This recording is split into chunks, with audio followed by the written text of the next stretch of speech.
Napaka-kondisyon mga katropa, walang problema, sariwang sariwa. Ito mga katropa, ipamimigay ko sa inyo ito, papagipawi ko. Buuin nyo lamang yung magic words o yung hashtag na lalabas sa ating screen at i-comment lamang sa baba ng ating video dun sa ating comment section para makasali kayo dito sa pagipawi ng ating makina.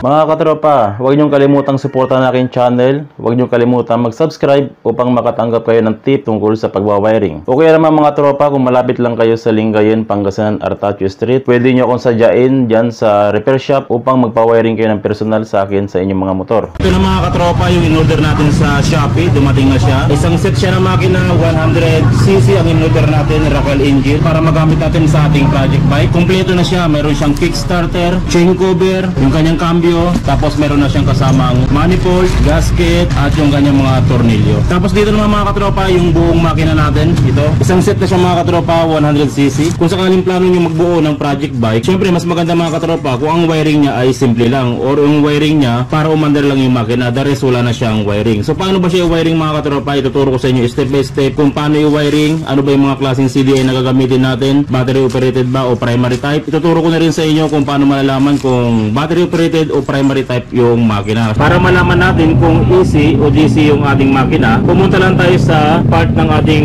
stator o sa ating magneto. Hanapin natin yung wire ng ating magneto. Dito sa wire ng magneto mga katropa, kung meron kayong makikitang black na mayroong lining na red, ang ibig sabihin yan, ang motor na to ay AC type, primary type ang tawag dito, kasi meron siyang black na mayroong lining na red. Kung sakaling ang wire ng kanyang magneto ay wala kayong makitang black na mayroong lining na red at ang meron lang ay ito, yung blue na mayroong lining na white, dalawang yellow wire at green wire, ang ibig sabihin naman nun ay DC CDI siya o battery operated. Ganyan lang natin kasimpleng malalaman kung ano ba yung klaseng CDI yung gagamitin natin, kung primary type ba o battery operated. Itong makina na to na nakuha natin sa Shopee ay primary type, meron siyang black na mayroong lining na red. Tapos dito mga katropa, kailangan natin ng ignition coil. Siyempre kung ilalagay nyo to sa makina nyo, pang replace nyo lang din dun sa motor nyo, yung mismo ignition coil na ang inyong gagamitin. Pero kung gagawa kayo ng project bike, kailangan nyo ng isang ignition coil. Ang susunod naman natin, kung paano naman i-wiring yung ating 5-pin CDI o yung mga CDI na pang XRM, kasi primary type yung ating motor. Bago natin i-wiring yung ating 5-pin CDI mga katropa, i-discuss ko muna sa inyo kung saan yung pwesto ng bawat wire dito para sa mga hindi pa nakakaalam at hindi sila malito kung para saan ba yung purpose ng bawat wire. Itong mga kulay na wire dito mga katropa sa aking sakit ay hindi tayo pare-parehas na makukuha na kulay ng wire. So maaaring magkaiba yung wire na makukuha nyo at ibang kulay din ang wire dito sa aking demo. Pero huwag kayong mag-alala kasi hindi naman yung kulay ng wire yung ating pinagbabasihan, kundi yung pwesto ng bawat wire. Unahin muna natin dito mga katropa sa itaas. So ito yung magiging guide natin, yung butas ng ating CDI o yung pinakalak ng ating CDI. Diyan tayo, iharap nyo sa inyo, nakaganyan siya. Dito sa kaliwa, bandang taas, ito yung pwesto ng ating pulser o tinatawag nating pickup coil. Dito sa ating makina mga katropa, ang coding ng ating pulser dito sa ating makina ay itong blue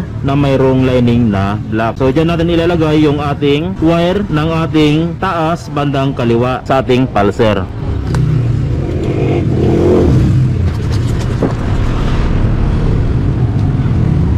Ito na yung ating pulser, nakakabit na dito sa ating blue na mayroong lining na white. Ang susunod natin mga katropa ay itong ating kaliwa bandang baba. Itong kaliwa bandang baba, ito naman yung ground ng ating CDI. Ilalagay din natin to sa body ground or ilalagay natin dito sa green wire dito sa ating socket.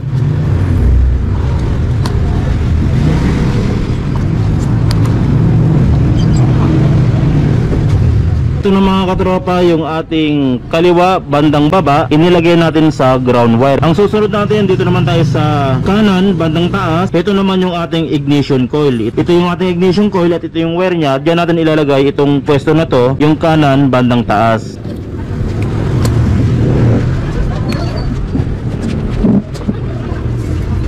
So So ito na mga katropa, yung ating kanan bandang taas inilagay natin sa ating ignition coil. Yung ignition coil pala na ginamit natin, ignition coil to na pang XRM or Wave 100. Automatic, yung ground ng ating ignition coil, naka-body ground na siya. Ayan, naka-tornilyo na siya sa ground. Ang susunod natin, itong ating kanan bandang baba, papunta naman to sa ating primary. Dito sa ating stator, ang kulay ng ating primary ay black na mayroong lining na red. Diyan yung ilalagay yung ating wire na kanan bandang baba dito sa ating black na mayroong lining na red o yung ating primary.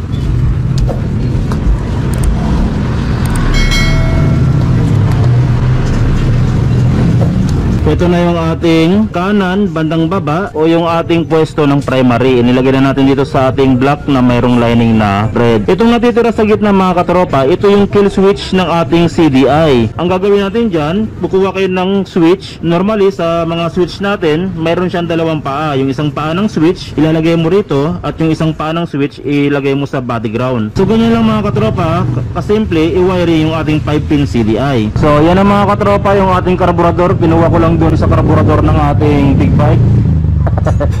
Tapos andito na yung ating ignition coil. Na-check na rin natin na meron siyang langis. Yung langis niya mga katropa, libre na yan ha. Kasama na yung langis doon sa makinang mabibili nyo. Tapos ito yung wiring natin kanina. Pag meron kayong CDI na XRM 110, Wave 100, salpakan na yan. Good na yung tinuro ko sa inyo kanina. Pero ang problema mga katropa, naubusan kami ng CDI na 5-pin o na mga XRM 110 or Wave 100. Naubos na yung CDI namin na ganong klase. Kaya mga katropa, gagamit tayo ng 4-pin CDI. Mababago ba yung wiring natin pag gumamit tayo ng 4-pin CDI? Mayroon. May mababago tayong isang wiring, pero yung tinuro ko sa inyo dito, tungkol dito, yun na yun, as is na yun. Ang mababago lang ay yung wiring ng ating primary coil. Itong black na mayroong lining na red. Isang wire lang yung babaguhin natin dito para magamit natin yung 4-pin na CDI. Pero mga katropa, pag gumamit kayo ng 4-pin na CDI dito, syempre, kailangan nyo ring mag-produce ng charger. Itong makina na to mga katropa ay full wave charger na. So wala na rin kayong problemahin doon sa pagkalubat ng inyong battery kung gagamitin nyo sa motor nyo, dahil full wave na itong makina na to nung nilabas nung ating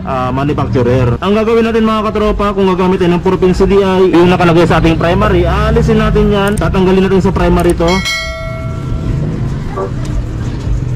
Pag natanggal natin to sa ating primary na wire dito sa black na mayroong lining na red, ilipat lang natin to dito sa ating positive ng ating battery. Kung hindi naman kayo gagamit ng positive ng inyong battery, ilipat nyo tong ating wire na to, yung kanan bandang baba, ilipat nyo doon sa positive ng ating charger. At para masuplayan ng charger yung ating 4-pin CDI ng positive. Pero sa ngayon gagamit tayo ng battery para mapaandar natin yung motor.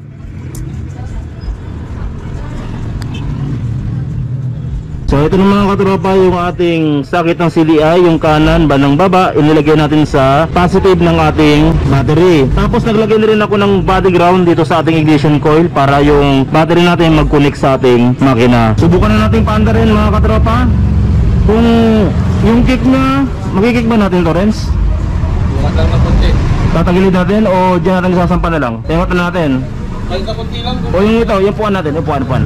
Ito? O sige, ilagay natin, lipat natin. Tara Renz, tulungan mo ako.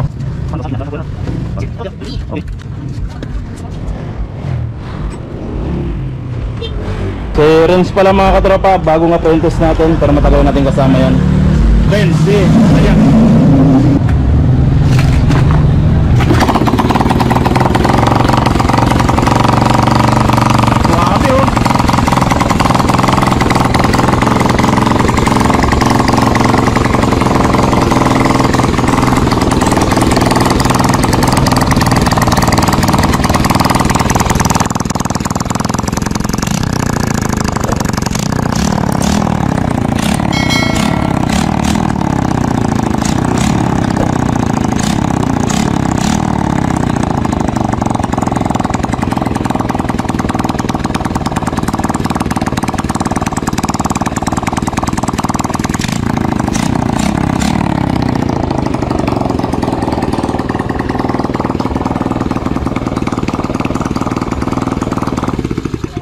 Napaka-kondisyon mga katropa, walang problema, sariwang-sariwa. Ito mga katropa, ipamimigay ko sa inyo ito, papagipawi ko. Buuin nyo lamang yung magic words o yung hashtag na lalabas sa ating screen at i-comment lamang sa baba ng ating video dun sa ating comment section para makasali kayo dito sa pagipawi ng ating makina. Maraming salamat mga katropa sa walang sawang pagsuporta. Sana meron kayo natutunan at nagagamit nyo sa inyong hanap buhay o dun sa inyong shop o dun sa personal nyong motor. Maraming salamat mga katropa. God bless at ingat sa pagwa-wiring.